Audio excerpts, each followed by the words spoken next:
کندوز او کندهار کې د شیعاګانو پر عبادت ځایونو له خونړیو بریدونو وروسته ګردیز کې مې شیعاګان د خپل امنیت په اړه اندېښنه څرګندوي. دوی وایي چې له دغه بریدونو وروسته یې د خپل خوندیتوب په اړه اندېښنې ډېرې شوي او ویره لري چې پر عبادت ځایونو به یې ورته بریدونه وشي. قوم سادات ولایت پکتیا یک کم هیجان دهنده بود، چون در مسجد قندار هم شد، در مسجد کندوز هم حملات شد. باز ما یک کم هیجان زده شدیم، مردم یک بیم داشت.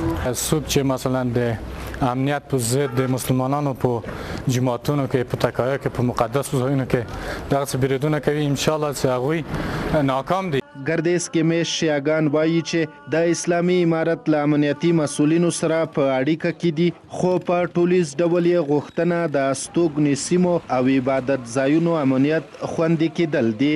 وقتی که در قندوز و قندهار عملات صورت گرفت، اینها با ما تماس گرفتند که خداوند اینها را اجر عظیم بدهد به خاطر تأمین امنیت ما و ما را هم اسلحه دادن به خاطر تأمین امنیت. شنور بهتر تامین شنور بکن مشکل نداره. دلته پکتیا کې الحمدلله دا خبر هیڅ نشته، څوک سنی ده څوک شیعه ده، ټول ورونه په یو قدم په یو ځای هغوی موږ مراسم ته راځي. پکتیا امنیه قومندان محمد عمر مخلص وایي چې ګردیز کې د شیعاګانو امنیت ټینګ شوی او د لا خوندیتوب لپاره یې پر یوه ځانګړي طرز العمل کار کوي. نوې وسیلې په نظر کې شته چې دوی سره موږ کینو وپیدا کنه ونډه وکړو، هغه طرز العمل د امنیت وپیدا کنه په شریکه موږ سره جوړ کړو. نو په یغه طرز العمل کې چې څه قسم موږ فیصله وشول هغه قسم به موږ دوی سره ان شاء الله اقدام کوو کده لارزه.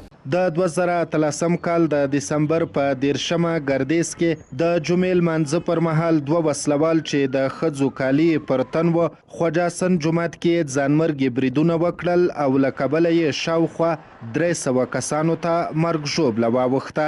حکمت نیازی، شمشاد نیوز، پکتیا.